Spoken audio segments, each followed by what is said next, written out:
Good morning. Welcome to the CBS News Minnesota Morning Update. I'm Jason DeRusha. Thanks for hanging out with us. We are covering breaking news this morning of the Minneapolis Public Schools teachers strike. The picket line's about to be activated right now. We'll show you live pictures there in just a minute, but let me update you on the weather. Meteorologist Riley O'Connor leaving this for you. And his forecast for today is pretty nice. We're close to about average. That's about as good as it's going to get this week. The sun is shining bright right now. Clouds will increase throughout the day, though, and right around 4 p.m., maybe some flurries. So Riley doesn't think this is necessarily going to be widespread, but just be ready. There may be some flurries, maybe a pop-up snow shower right around this afternoon. And then we get into a pretty chilly couple of days here in the Twin Cities. All right, today is International Women's Day. It is a day to celebrate all the women in your life and all across the world. And we want, I don't know what this video is. Nothing, this must be a parade celebrating women's rights. There's a parade somewhere, is what our producer, yeah, there it is. I don't know. It's fine. What do you show? That's fine. All right, I know Chris is getting feisty in my ear about me making fun of the International Women's Day video, but this is partially a day of action, right? Women fighting for equal pay, equal rights, which why are we fighting for these things? I don't know. They should be happening, but here's what we want from you. We want to celebrate the women in your life. Give us a shout out in the comments on Facebook. Tell us about the women that make a difference in your life, that you love, that you appreciate, that you are inspired by. And we can't wait to share those stories with the wider audience here on the CBS News Minnesota Morning Update. Let's get you up to date right now about the teacher strike, because something like 34,000 students are not going to Minneapolis Public Schools this morning. Instead, their families are activating backup plans. We have live pictures this morning from Justice Page Middle School, and these are teachers and educational support professionals on strike. This is a historic moment. We have not seen teachers in the Minneapolis Public School District go on strike since 1970, more than 50 years. Richard Nixon was the president. This coming against the backdrop of almost 2 years of kids being in and out of schools because of COVID restrictions. It comes against the backdrop of a record surplus at the state level, billions of dollars, but also Minneapolis Public Schools dealing with declining enrollments, their own budget woes that are linked to those declining enrollments. And so you have this impasse. The teachers and support staff are asking for more pay, especially the support staff. I think a lot of people were surprised by the wages that the ESPs have, but also talking about mental health, talking about class sizes, all of these things, and the teachers deciding that now is the time to go on strike. This strike starting just this morning, this first picket line happening just moments ago. And you hear the support from some of the cars going by for those teachers. The district has said, the district has not, frankly, offered a lot of communication with us, instead releasing videos and saying they didn't want to negotiate through the media. So instead you have sort of what the teachers have put forward. Union leaders telling us this morning that they were never really close to an agreement. So class size caps, mental health resources, these are the things that teachers are asking for. We are expecting to hear from the Minneapolis Teachers Union in just a couple of minutes, but again, these live pictures from the city of Minneapolis. A very different story, though, in St. Paul, where they did reach an agreement. Students in St. Paul are in school today, some in school right now, others on their way. Teachers in the district reach a last-minute deal to avoid a strike. And I asked the Minneapolis Teachers Union president, how come they could get it done in St. Paul and not in Minneapolis? It seems like the teachers were asking for roughly the same thing. St. Paul doing class size caps, more mental health support, and raises, again, especially for those educational assistants.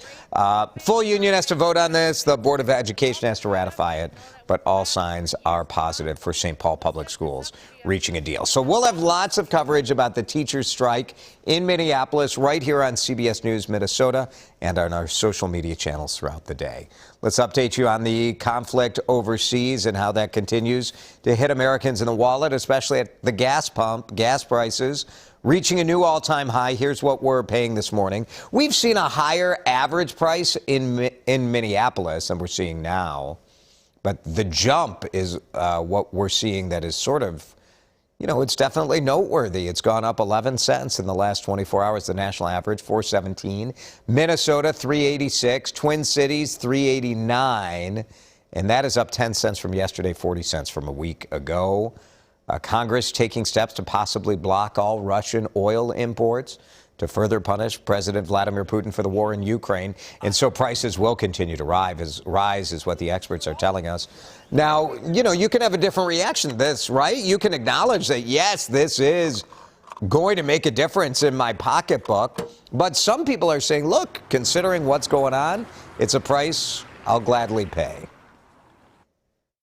If there's sanctions that are causing it, we're all in this together, and if the higher gas prices are helping save lives over there, then I would definitely pay them. It's gone up a lot. It's about $80 to fill up my car now. In an effort to offset some of the rising prices, the U.S. and 30 other countries agreed to release 61 million barrels of oil from their strategic reserves. Half of that will come from the United States. More labor news we're tracking. Major League Baseball and the Players Union still talking. And if they don't get a deal by tonight, second week of games could be canceled by the commissioner. That would include the Twins' first homestand against Seattle and the Los Angeles Dodgers. So baseball not looking good as they reach another deadline day today.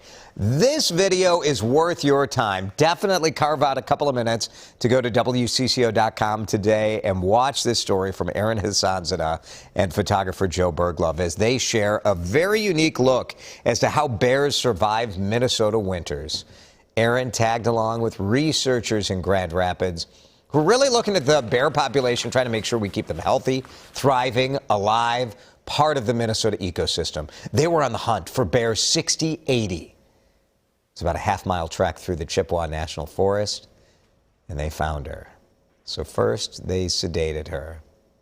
See the little syringe, and then Aaron goes headfirst into the bear's den. You can see the mama bear there curled up, hibernating. She has been down in that den since October or September. Researchers pulled her out so they could do a checkup, and they were surprised to find out how underweight she was. She was only 127 pounds. She'll be about 200. Another curveball, she wasn't pregnant, no cubs. Even though she's had them before, she's 11 years old. She's in the prime of her reproductive years.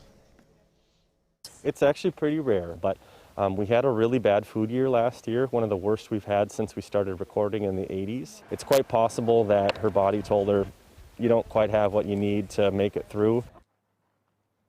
Aaron also learned how our changing environment is changing these bears. This story, I'm telling you, it's fascinating. I'm so glad we did it. And Aaron and Joe just did a terrific job. So you can see more of it at WCCO.com. We're going to bring you another part of our reporting here later this week. And right here on CBS News Minnesota, we have some amazing extras as part of that, including an interview with Aaron and with photographer Joe Berglove. So all of that stuff. Good stuff. Great reporting. And fun stuff for you. A little tongue out from the bear. Nice stuff for you to check out today. There is some breaking news from the State Fair this morning. They announced 2 new grandstand acts just about, I got the email about an hour ago. Comedian Jim Gaffigan is going to perform. Well, the way they announced it, they said Jim Gaffigan and Diana Ross, and I thought, wow, name a more legendary duo, right? Diana Ross, wouldn't that be fun? Diana Ross comes out, sings a little bit. Jim comes out, does a couple of jokes. Let's bring these things together. Do we need comedy and music to be separate? I say no. The State Fair and Jim Gaffigan's probably accountant says, yes, we do need it to be separate. We don't want to share the money. So go see Gaffigan on Tuesday, Diana Ross Saturday, September 3rd. Tickets go on sale Friday at 11 this morning. Very interesting research study about Minneapolis. Kind of the tourism boosters here said, what do people around the country think about Minneapolis? Obviously, Minneapolis has been in the news nationwide quite a bit over the last 2 years since the murder of George Floyd. So here's the word cloud. We said, describe Minneapolis. And cold, number one, cold. That's no surprise, right? Here's the thing. I know some people are offended, but it is cold here. It is. It's all right. It's warm here, too. Maybe if we'd stop only marketing stuff during the winter, that would be nice. Anyway, cold was number one. And you see friendly, that's good. Affordable, yes. Riots, also popping. Mall of America, snow. So kind of interesting stuff there. Meet Minneapolis commissioning a national research firm to ask this question. It's a survey about travel intentions. So that's kind of what they were checking into, trying to figure out, what people thought about this area and what would make them come here. So if we could just convince people, either one, that the cold is fun, or two, that it's not cold in the summer, I think that would be good. All right. So there's the word cloud. Enjoy it. Here's some beautiful video of Minneapolis. Yeah, it's cold. Don't show this in the tourism. Some of the other words were prince, walkable, and boring. I mean, we didn't ask for you to describe St. Paul. They like it boring in St. Paul.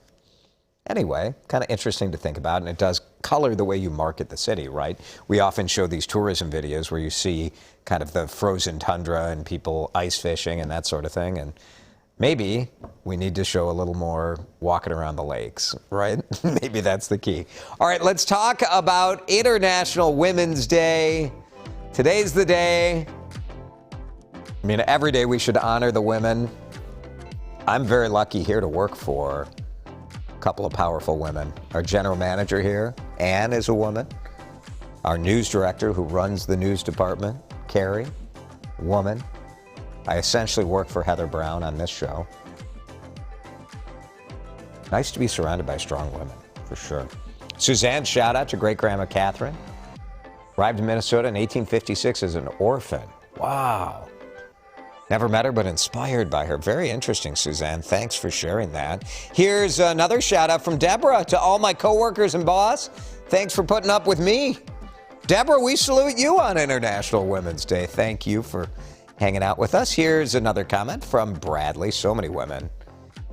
Bradley's wife, Jenny Stapleton. Shout out to Mom Maureen, mother-in-law Karen, sister Leslie. It's pretty good, Bradley. Surrounded by many inspirational and strong women. Thank you very much. Tamara, wonderful thing about being in my 40s is I now look up to my contemporaries. Isn't that interesting how that happens? Tamara's boss and coworkers. I know Tamara's coworkers. They are amazing. Dear friends, third grade teacher, all of my relative age and women I admire greatly. Good stuff. Yeah, I mean, I'm constantly blown away by my wife, Alyssa, my mother-in-law. Very lucky to have inspiring and strong women in my life, and I'm sure you are too. So we celebrate them today as we continue to cover the teachers' strike. Here at CBS News Minnesota, we'll have updates for you throughout the day as parents are kind of sending their kids to, well, neighbors, friends, daycare, whatever it takes to get the job done. That's where we're at. That's where we are at every day here on this thing. Thanks for hanging out. We'll see you back here again tomorrow.